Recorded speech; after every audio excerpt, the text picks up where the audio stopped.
Hello બાળકો, આજે આપણે ધોરણ 6 સામાજિક વિજ્ઞાન ભૂમિ સ્વરૂપો પ્રકરણ વિશે અભ્યાસ કરીશું. આ સમગ્ર પ્રકરણને આપણે બે ભાગમાં સમજીશું. આજે આપણે ભૂમિ સ્વરૂપોની સમજણ અને પર્વતો વિશે વાત કરીશું. ત્યારબાદ બીજા વિડીયોની અંદર આપણે ઉચ્ચ પ્રદેશ અને મેદાનો વિશે વાત કરીશું. બાળકો, અહીં આપેલ ભૂમિ ભાગોને આપણે ઓળખવાના છે. તો આ છે ઉચ્ચ પ્રદેશ, હિમશિલાઓ છે જેને બરફની શિલાઓ આપણે કહીએ છીએ તે. આ ચિત્રમાં જ્વાળામુખી છે, હિમ નદી એટલે કે બરફની નદી છે, મેદાની પ્રદેશ છે અને ટાપુ છે. ટાપુ એટલે ફરતે બધી જ બાજુમાં પાણી હોય અને વચ્ચે જમીન હોય. બાળકો, શા માટે પૃથ્વી પર જ આવેલા આ તમામ ભૂમિભાગો એકબીજાથી અલગ છે? પૃથ્વીના પોપડાની અંદર સમયાંતરે હલનચલન થતું રહે છે, જે જમીનના સ્વરૂપ રચે છે અને તે બદલે છે. આ હલનચલનના લીધે જ ક્યાંક પર્વતો, ક્યાંક ઉચ્ચ પ્રદેશ, ક્યાંક ફાટખીણની અલગ અલગ રચનાઓ થઈ છે. શું તમે આવું પૃથ્વીનું હલનચલન અનુભવ્યું છે કે જોયું છે? બાળકો, તમે ભૂકંપ અને સુનામી વિશે સાંભળ્યું હશે. તો ચાલો આવા હલનચલનથી ઉદ્ભવતા ભૂમિભાગોને સમજીએ. ભૂમિ સ્વરૂપો. પૃથ્વીનો અમુક ભાગ ચોક્કસ ઊંચાઈ, ઢોળાવ અને આકાર પ્રાપ્ત કરે ત્યારે તેને ભૂમિ સ્વરૂપો કહે છે. પ્રદેશની ઊંચાઈ પ્રમાણે જમીન ભાગોને મેદાનો, પર્વતો અને ઉચ્ચ પ્રદેશો વગેરે નામથી ઓળખવામાં આવે છે. ભૂમિ સ્વરૂપના મુખ્ય પ્રકારો: પર્વત, ખીણ, ઉચ્ચ પ્રદેશ, મેદાન, ટાપુ અને સમુદ્ર સપાટી. તો એની અંદર જોઈએ તો 900 મીટરથી વધુ ઊંચાઈ હોય એવા વિસ્તારને આપણે પર્વતીય વિસ્તાર કહીએ છીએ. 180 મીટરથી વધુ ઊંચાઈવાળાને ઉચ્ચ પ્રદેશ કહીએ છીએ. 180 મીટરથી ઓછી ઊંચાઈવાળા પ્રદેશને મેદાનો આપણે કહીએ છીએ.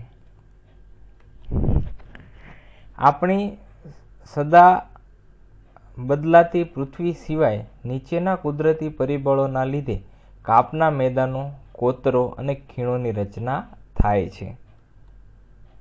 નદી અને હિમનદી વહેવાથી, પવનો દ્વારા અને સમુદ્રના મોજાઓ દ્વારા. પર્વતો. સમુદ્ર સપાટીથી આશરે 900 મીટરથી વધુ ઊંચાઈ ધરાવતા તેમજ ઓછા કે તીવ્ર ઢોળાવ અથવા અને સાંકડા શિખર ધરાવતા વિસ્તારને પર્વત કહે છે. તે પૃથ્વી સપાટીનો લગભગ 26% ભાગ રોકે છે. તો આપણી પૃથ્વીની અંદર 26% જેટલો ભાગ આવા વિસ્તારો રોકે છે.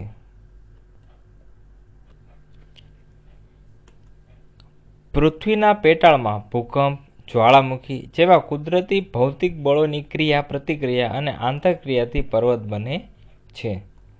પર્વતોના ઉદ્ભવ અને વિકાસમાં એકથી વધુ ક્રિયાઓ અને બળોની અસર જોવા મળે છે.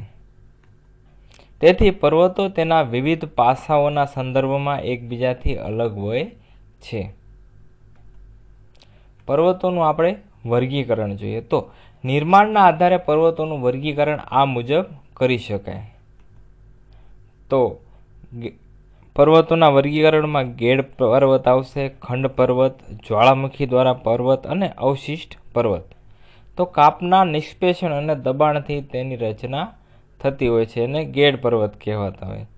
ત્યારબાદ ખંડ પર્વતમાં ભૂગર્ભિક હિલચાલના લીધે જમીન જે હલચલ થાય એના હિસાબે ખંડ પર્વત બનતા હોય છે. જ્વાળામુખીનો પર્વત, જ્વાળામુખીના પ્રસ્ફોટન, જ્વાળામુખી ફાટે અને એના કારણે જે પર્વત બને તેને જ્વાળામુખી પર્વત કહે છે. ત્યારબાદ છે અવશિષ્ટ પર્વત.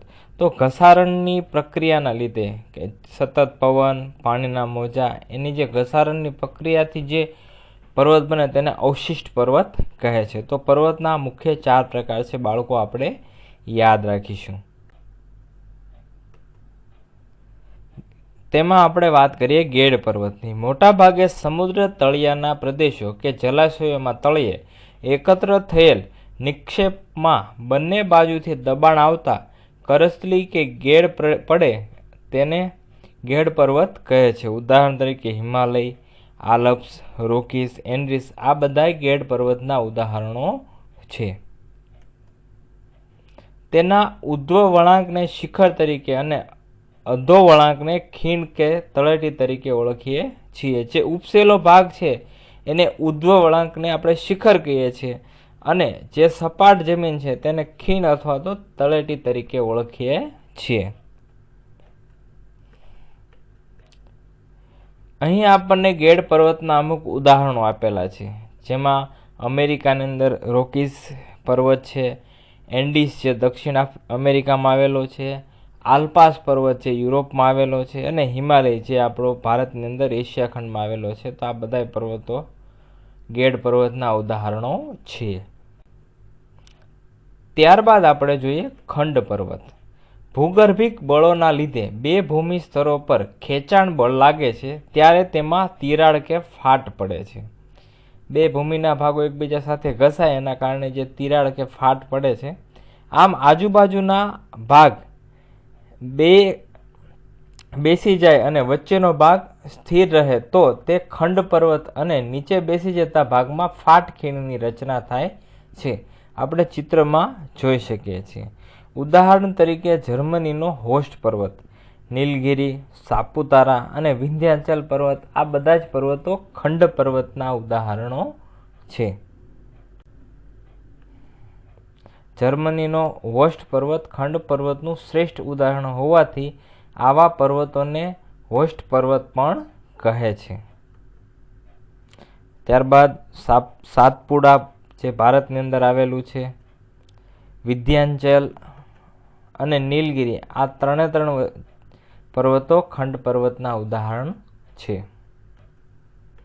ત્યારબાદ જ્વાળામુખી પર્વત. જ્વાળામુખી ફાટતા પ્રસ્ફોટથી બહાર ફેંકાતા પદાર્થો શંકુ આકારે જમા થઈ તે જ્વાળામુખી પર્વત બને છે. આપણે ચિત્રમાં જોઈ શકીએ છીએ. જે જ્વાળામુખી બહાર નીકળે છે એના કારણે જે રચના સર્જાય છે આવા પર્વતને જ્વાળામુખી પર્વત કહીએ છીએ. ઉદાહરણ તરીકે ઇટાલીનો વિસુવિયર, ઇક્વેડોરનો કોટોપસ્કી, જાપાનનો ફ્યુજીયામા અને ભારતના બેરન, અંદમાન અને પાવાગઢ અને ગિરનાર. તો આ બધા જ પર્વતો એ જ્વાળામુખી પર્વતના ઉદાહરણો છે. અહીં આપણને ચિત્રમાં આ બધા પર્વતો આપેલા છે. ત્યારબાદ જોઈએ અવશિષ્ટ પર્વત. તો ઘસારાના કુદરતી બળો સામે ટકી રહેતા શેષ ભાગોમાંથી અવશિષ્ટ પર્વત બને છે. હજારો વર્ષોથી પોચા ખડકો ઘસાઈને વહી જાય છે તથા નક્કર ખડકમાંથી બનેલ ભૂમિ ભાગ ઊંચા ભૂમિખંડ તરીકે ટકી રહે છે. તેને જ અવશિષ્ટ પર્વત કહે છે. ઉદાહરણ તરીકે ભારતના અરવલ્લી, નીલગિરી, પારસનાથ, રાજમહેલ તથા પૂર્વઘાટ આ બધા જ પર્વતો અવશિષ્ટ પર્વતના ઉદાહરણ છે. અહીં આપણને આ બધા જ પર્વતોના ચિત્રો આપેલા છે. પર્વતોનું મહત્વ. દેશ કે પ્રદેશની સીમા, સરહદ અને કુદરતી દિવાલ સમાન પર્વતો કામ કરે છે. ઠંડા પવનોથી રક્ષણ કરે અને ભેજવાળા પર્વતો વાતાવરણને અને પવનોને રોકી વધુ વરસાદ આપે છે. પર્વતો ખનિજ સંપત્તિ, જંગલ સંપત્તિ અને પ્રાણી સંપત્તિના ભંડાર છે. તેઓ પાણીનો ભંડાર છે અને નદીઓના ઉદ્ગમ સ્થાન છે. તેમાંથી નીકળતી નદીઓ દ્વારા ફળદ્રુપ મેદાનોનું નિર્માણ થાય છે. વધુ વરસાદવાળા અને હિમાચ્છાદિત પર્વતોમાંથી વહેતી બારેમાસ નદીઓનો ઉપયોગ સિંચાઈ અને જળ વિદ્યુત ઉત્પન્ન માટે કરવામાં આવે છે. વિશ્વની કુલ વસ્તીના 10મા ભાગની વસ્તી માટે રહેઠાણ છે. દાખલા તરીકે મેક્સિકો અને બોગોટા આ બંને શહેરો પર્વતો ઉપર બનેલા છે. પ્રવાસન ઉદ્યોગ, ચલચિત્ર ઉદ્યોગ અને પર્વતારોહકો માટે આશીર્વાદરૂપ છે. શું તમે જાણો છો કે પર્વતો પર કયા કયા શહેરો વસેલા છે અને તેની ઊંચાઈ કેટલી છે? તો આપણને અહીં જે કોષ્ટક આપવામાં આવેલું છે એમાં વિકસિત શહેર, દેશનું નામ અને એની કેટલી ઊંચાઈ છે અથવા તો કેટલી ઊંચાઈ આ શહેર વસેલું છે એ દર્શાવવામાં આવેલું છે. જેમાં ભારતની અંદર જે લેહ શહેર છે, લેહ લદ્દાખ આપણે નામ સાંભળ્યું હોય તો એ 3500 મીટર ઊંચાઈએ વસેલું છે. અહીં આપણને નકશામાં કયા કયા પર્વતો કઈ જગ્યાએ આવેલા છે તે દર્શાવ્યું છે. તો હિમાલયની શ્રેણી છે તો એ આપણને દર્શાવેલું છે કે કઈ જગ્યાએ આવેલું છે. અરવલ્લી ક્યાં આવેલું છે, વિંધ્યાચલ, સાતપુડા, પૂર્વઘાટ અને પશ્ચિમ ઘાટ. તો નકશાની અંદર આ બધા જ કઈ કઈ જગ્યાએ આવેલા છે એ આપણને અહીં દર્શાવ્યું છે. આ સમગ્ર પ્રકરણમાં આપણે પૃથ્વીનો અમુક ભાગ ચોક્કસ ઊંચાઈ, ઢોળાવ અને આકાર પ્રાપ્ત કરે છે ત્યારે તેને ભૂમિ સ્વરૂપો કહે છે એના વિશે સમજ મેળવી. સમુદ્ર સપાટીથી લગભગ 900 મીટરથી વધુ ઊંચાઈ ધરાવતા તેમજ ઓછા કે તીવ્ર ઢોળાવ અને સાંકડા શિખરોને પર્વત કહે છે તે જોયું. સમુદ્ર સપાટીથી લગભગ 180 મીટરથી વધુ ઊંચાઈ ધરાવતા તથા ટોચ ઉપરથી પહોળા અને સપાટ ભૂમિ પ્રદેશને ઉચ્ચ પ્રદેશ કહે છે તે સમજ્યા.